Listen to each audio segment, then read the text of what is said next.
عبده ورسوله أما بعد فأعوذ بالله من الشيطان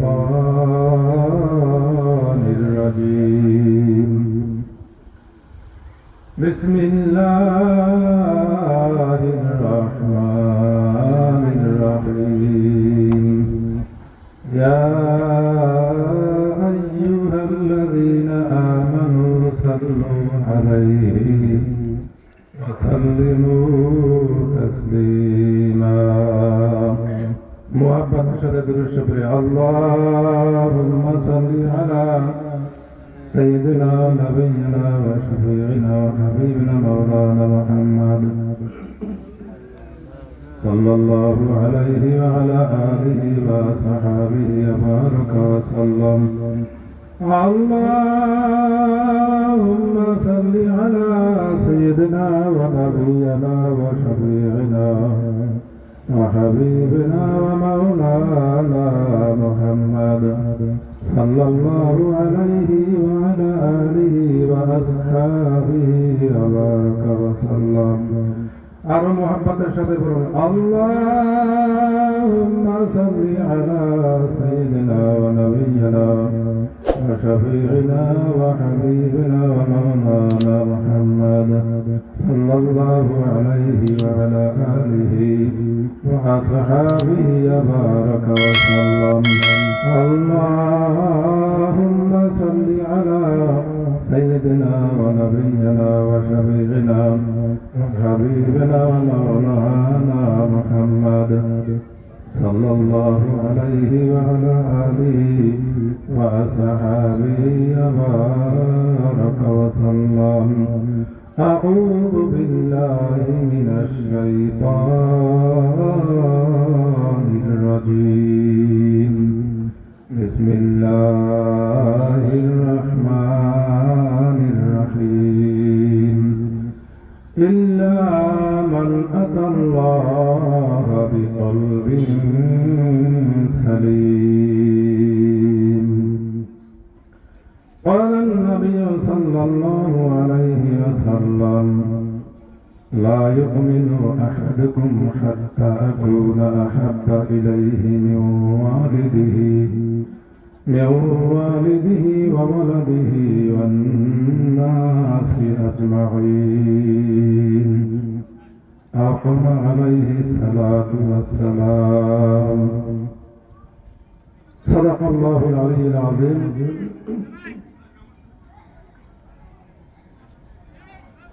সালিতা বলিয়া বাদঘাট মাদ্রাসার ফের ছাত্রদের সমাপনী অনুষ্ঠানে পাকের প্রধান উপলক্ষে সালিতা বলিয়া মোজাহিদ কমিটি কর্তৃক আয়োজিত আজকের একদিন ব্যাপী বার্ষিক ওয়াজ মাহফিলের সম্মানিত সভাপতি আজকের মাহফিলের প্রধান অতিথি প্রধান আকর্ষণ মুফতি মৌলানা মোহাম্মদ আব্দুল মান্নান সাহেব দামাত বারাকাতুহুমা আলিয়া পীর সাহেব তালতুলি বরগুনা আজকের মাহফিলের প্রধান আকর্ষণ প্রধান মেহমান আলহাজ হযরত মাওলানা মোহাম্মদ নিজামুল ইসলাম সাহেব দাওয়াত বারাকাতুহুল আলিয়া মুহাদ্দিস সরমনায় কামিল মাদ্রাসা আল্লাহ পাকের বান্দা জনাবে মুহাম্মদ রাসূলুল্লাহ সাল্লাল্লাহু আলাইহি ওয়াসাল্লামের উম্মতগণ পর্দার আড়ালের মা এবং বোনেরা আল্লাহ পাক রব্বুল আলামিনের দরবারে শুকরিয়া আদায় করি দীর্ঘ একটি বছর পরে এই বাদঘাট মাদ্রাসা ময়দানে বার্ষিক মাহফিলে মাগরিব নামাজের পরে মাহফিলের প্রথম অধিবেশনে আল্লাহ পাক আপনাকে আমাকে আসার বসার তৌফিক দান করেছেন, এই জন্য শুকরিয়া দান আদায় করি। আলহামদুলিল্লাহ। ভাই আপনারা পিছনে কেন? মাঝে এত বড় ফাঁকা জায়গা রেখে ওখানে বসছেন কেন? আপনার কি কত দূরে বসছেন কেন? কাছে আসেন। মাইক্রোফোনের ভাই বক্সটা ঘুরে দেন, আর বক্সটা ডাইনে ঘুরে দেন, বামে ঘুরে দেন, বামে সামনে আসেন। আল্লাহ বাইরে বাবাজিরা, পর্দার আড়ালের মা এবং বোনেরা, 1 বছর পরে আজকের এই মাহফিল। গত বছর অনেক মানুষ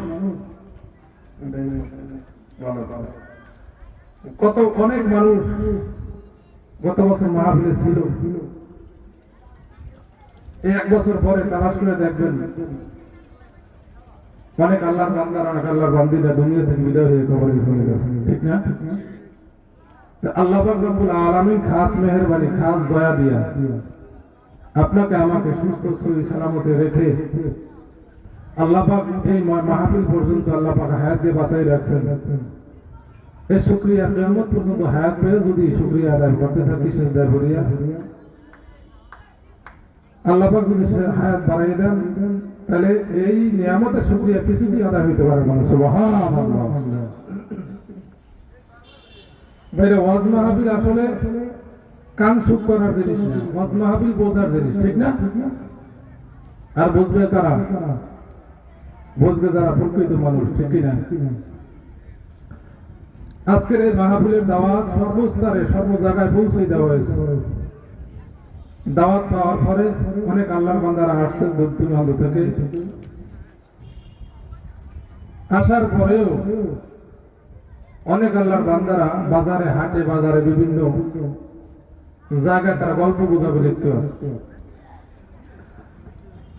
আর আমরা যেখানে বসতে পারছি, এটা আল্লাহ পাকের একটা খাস মেহেরবানি, ঠিক না? আল্লাহ পাকের দয়া ছাড়া কোনো কিছু করা যায় না, আল্লাহ পাকের তৌফিক দেওয়া লাগবে।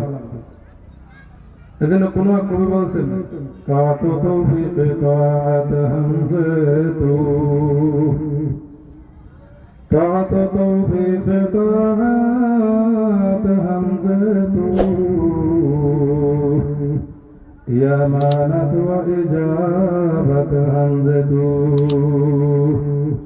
আমার ভাইরা, বাবাজিরা, পর্দার আড়ালের মা এবং বোনেরা, আমার মাওলা যদি কোনো বান্দা এবং বান্দীকে ভালো কাজ করার জন্য, নেক কাজ করার জন্য তৌফিক না দেয়, আল্লাহ কোনোদিন সম্ভব না।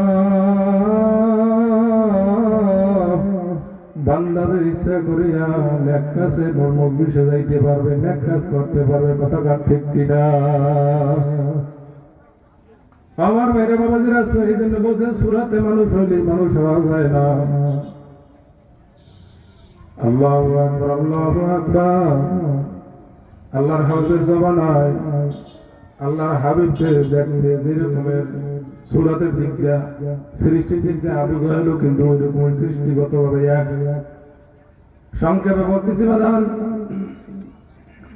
আল্লাহ কিন্তু আল্লাহর হাবিবের নাম মোবারক বল শোনার সাথে সাথে দুরূদ শরীফ পড়া ওয়াজিব হয়ে যায়। আর আবু জাহেলের নাম শুনলে আমরা কি পড়ি? যে ওর উপরে গজব পড়ছে আরো পড়ু। কারণ কি? দুইটা মানুষ সৃষ্টিগত দিক দিয়ে এক। কারণ আল্লাহর হাবিবের অন্তর ছিল পবিত্র, অন্তরে ছিল দিনের জন্য দরদ। এই জন্য আল্লাহ পাক রব্বুল আলামিনের খাস বান্দা, আল্লাহ পাকের নবী। এই জন্য আল্লাহর হাবিবের নাম মোবারক শোনার সাথে সাথে দুরূদ পড়া ওয়াজিব হয়ে যায়। আর আবু জাহেলের অন্তর ছিল খারাপ, নাপাক। ওর অন্তর ছিল বড় বিষ্ঠা, ওর অন্তরের ভিতরে ছিল সব খারাপ ইয়াতে ভরা। এই জন্য নাম শোনার পরে আমরা সবাই বলি ওর উপরে গজব পড়ছে আর ও লানত করুক। কথা কান ঠিক কিনা? এবার এই ধাক্কাটা কি বন্ধ করেন? একটু বন্ধ করুন। এই জন্য বলছিলাম, কোন কবি বলেছেন, গর্বসুরত আদমি ইনসাবুদে আহমদু বুদু জহলে হাম এক সাবুদে। মানুষের সুরত হইলে মানুষ হওয়া যায় না, যতক্ষণ পর্যন্ত অন্তর পবিত্র না হবে। এজন্য আল্লাহর হাবিব বয়ান করেন, ইদা সালুহাত সালুহাল জাসাদু কুল্লুহু ওয়া ইদা ফাসাদাত ফাসাদাল জাসাদু কুল্লুহু আলা ওয়া হিয়াল কলব। জোরে বলুন সুবহানাল্লাহ। আল্লাহর হাবিব বয়ান করেন, আল্লাহ পাক মানুষ বানিয়ে প্রত্যেকটা মানুষের দেহের ভিতরে একটা কুদরতি গোশতের টুকরা দিয়েছেন। সেই কুদরতি গোশতের টুকরাটা যখন ভালো হয়, ওই মানুষটা একটা সম্পূর্ণ ভালো মানুষে পরিণত হয়। গোশতের টুকরাটা যখন খারাপ হয়, মানুষটা একটা সম্পূর্ণ খারাপ মানুষে পরিণত হয়। আল্লাহ হাবিব বলেন, এই গোশতের টুকরার নাম হলো কলব। জোরে জোরে বলুন সুবহানাল্লাহ। এখন কলব যার ভালো, সব তার ভালো, কথা কন ঠিক কিনা? কি কথা কন না? চেহারা ভালো হইলেই ভালো হয় না বাজান, কলব অন্তর ভালো থাকা লাগবে। কত সুন্দর চেহারা মানুষ, কিন্তু মাওলার হুকুম মতো চলে না বাজান। কিন্তু ওই সুরাতের দিকে আমার মাওলায় তাকায় না। যদি সুরাতের দিকে আমার মাওলায় তাকাই তো হাফসা দেশের গোলাম, দাদা গোলাম, বাবাই ছিল গোলাম, দাদাই ছিল গোলাম। বেলালে হাফসি রাদিয়াল্লাহু আনহু কোনদিন আল্লাহর হাবিবের মসজিদে নববীর মুয়াজ্জিন হইতে পারত না। কথা বল ঠিক কিনা? আমার মাওলা চেহারার দিকে তাকায় না, আমার মাওলা তাকায় কলবের দিকে। বান্দার কলবের কি অবস্থা, কলবের কি হাল, আমার বান্দার তাকাই আছে বান্দার কলবের দিকে। এই জন্য কলব যার ভালো, সব তার ভালো। কথা বল ঠিক কিনা? আমি আয়াতে কারিমা পাঠ করেছিলাম, আল্লাহ পাক রব্বুল আলামিন বলেন, ইল্লা মান আতাল্লাহ বিকলবিন সালিম। আল্লাহু আকবার। আল্লাহর হাবিব বলেছেন কলবের কথা, আর আমি আয়াতে কারিমা পাঠ করেছি, তাও কলবের কথা। আল্লাহ পাক রব্বুল আলামিন বলেন, আমার বান্দারা, তোমরা দুনিয়া থাকা অবস্থা তোমার কলবকে, তোমার আত্মাকে সালিম মানে সুস্থ করিয়ে নিয়ে তারপরে আমি মাওলার কবরে আসিও। আল্লাহ বাগান, আসলে আমরা কলবকে পরিষ্কার করতে পারি নাই। আল্লাহ পাক রব্বুল আলামিন যখন আপনার আমার ভিতরে কুদরতি গোশতের টুকরো দিয়েছেন, এই কুদরতি গোশতের টুকরোটা হলো একটা কন্ট্রোল রুম। কি রুম?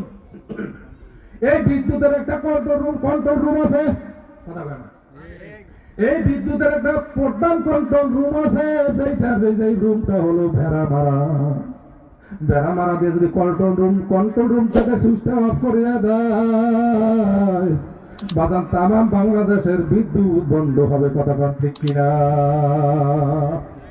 আর যদি মাঝে মাঝে কিছু কন্ট্রোল রুম আছে, ওই কন্ট্রোল রুমের এরিয়া যতটুকু বিদ্যুৎ আছে, ওই সুইচ, ওই কন্ট্রোল রুমের সুইচ বন্ধ করলে যতটুকু এরিয়ার ভিতরে আছে ওই এরিয়াটাই বন্ধ হবে।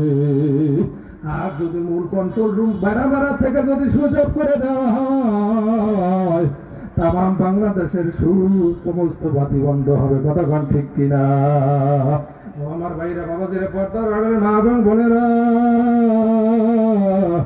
আপনার আমার 3.5 একরের ভিতরে বাজারে একটা কন্ট্রোল রুম আছে।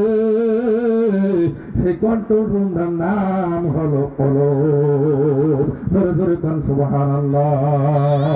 এই কন্ট্রোল রুমের বাবা, এই কন্ট্রোল রুম যখন আপনার আমার আয়াতে থাকবে, আসবে আল্লাহ, তখন আপনার আমার কাছে ভালো মন্দ সব ধরা পড়বে। কোনটা ভালো, কোনটা খারাপ, কোন কথাটা গুনাহ, কোন কথাটাই নাকি আপনার আমার কাছে ধরা পড়বে। কথা কোন ঠিক কিনা? এই জন্য ভাইরা, আল্লাহ পাক রব্বুল আলামিন যেহেতু আয়াতে কারিমার ভিতর বলেছেন, ইল্লা মান আতাল্লাহা বিকলবিন সালিম, বাজান এই কলব সুস্থ করে কবরে যাওয়া লাগবে। ভালো আল্লাহ, কলবের কিন্তু 10টা রোগ আছে। কটা? কলবের 10টা রোগ আছে। আল্লাহু আকবার, তাকাব্বুরি, হিংসা, হবে যা হবে মাল, এরকম 10টা রোগ আছে। এই 10টা রোগ কিন্তু নির্মূল করে কবরে যাওয়া লাগবে। কিন্তু বাজান আমাদের কলবে রোগের কোনো অভাব নাই। আল্লাহু আকবার। এই রোগাগ্রস্ত কলব লইয়া যত নামাজ পড়ি, যত ইবাদত করি, কিন্তু বাজান ওই রোগাগ্রস্ত কলবের ভিতরে ইবাদত ভালো লাগে না। কথা বলেন ঠিক কিনা? আল্লাহ পাক রব্বুল আলামিন বলেন, ইল্লা মা আতাল্লাহ বিকলবিন সালিম। সুস্থ আত্মা লইয়া কবরে আসিও। কি আত্মা লইয়া? সুস্থ আত্মা লইয়া কবরে আসিও। বাজান আল্লাহু আকবার। আল্লাহ পাক রব্বুল আলামিন আপনাকে আমাকে 2টা জিনিস দিয়ে সৃষ্টি করেছেন। কয়টা? মানুষ বানাইছেন কয়টা দিয়া? কয়টা জিনিস দিয়া? 2টা জিনিস দিয়ে সৃষ্টি করেছেন। একটা হইল শরীর, একটা হইল রূহ। আমাদের শরীরে রোগ হয় কি হয় না? কথা বলেন না? মাথা ব্যথা হয়, জ্বর হয়, কাশি হয়, বিভিন্ন রোগ ব্যাধি হয় কি হয় না?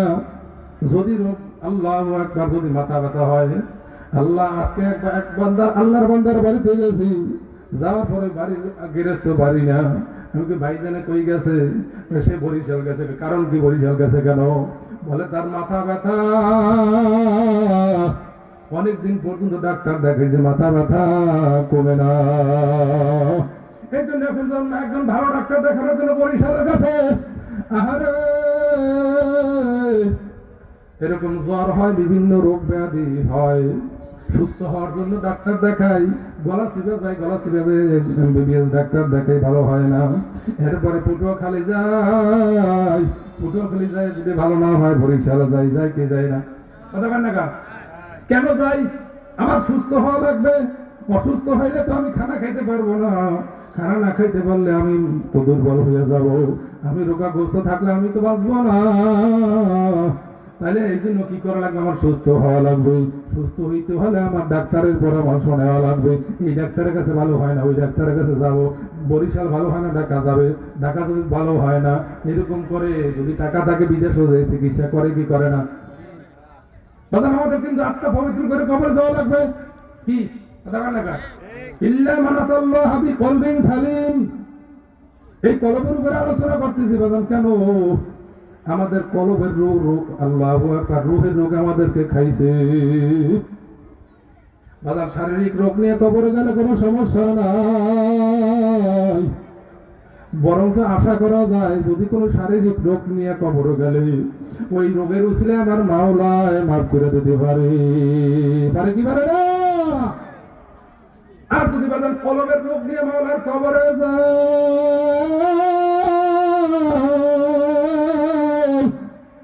ওই কবরে যাওয়ার পরে তো বাজান আর কোনো উপায় নাই। আরে কোন জায়গায় কোন কথা কোরআনে হাদিসে কোন জায়গায় নাই যে আল্লাহু আকবার শারীরিক রোগ নিয়ে কবরে গেলে জাহান্নামে যাওয়া লাগবে। কথা বলেন কি? একটা অঙ্গ নেই, হাত নাই, এই অবস্থা কবরে গেলে জাহান্নামে যাওয়া লাগবে। আছে কোরআনে পাইছেন? শুনছেন? কোন ওলামা কেরামের মুখে শুনছেননি? একটা অঙ্গ প্রত্যঙ্গ নাই, কবরে গেলে কি কোনো আযাব হবেনি? কিন্তু বাজার একটা জিনিস ভালো করে বুঝছেন, যদি কলবটা খারাপ থাকে, অসুস্থ কলবলে কবরে গেলে আমার মাওলায় কিন্তু চিকিৎসা করিয়া সুস্থ না করিয়া মাওলায় জান্নাতে জায়গা দেবে না। এই জন্য বাজার ভালো করে বুঝছেন, আসল হইল রুহু। আসল কি? রুহু। রুহু বাইর হয়ে গেলে আর শরীরের কোনো দাম নাই, আসেনি? হ্যাঁ, রুহু বাইর হয়ে গেলে কোন সময় গোসল করাইবে, কোন সময় কাপড় পরাইবে, কোন সময় ঘর থেকে বাইর করবে, কোন সময় জানাজা পড়াইবে, কোন সময় কবরের মধ্যে রাখবে। এই গত 2 দিন আগে এক আল্লাহর বান্দা মাগরিবের নামাজের পরে দুনিয়া থেকে বিদায় হয়ে গেছে। আর 10টার সময় জানাজা দিয়ে দাফন করে থুইল, একটু আর সময়ও দেয় না। কথা বলেন ঠিক কিনা? এই দুনিয়াটা হলো একটা মুসাফির খানা, বিদায় হওয়ার পরে আর রাখবে না। কাজী বাজারে বিদায় হওয়ার আগে কলবটারে চিকিৎসা করিয়া সুস্থ কলব লইয়া কবরে যাওয়া লাগবে।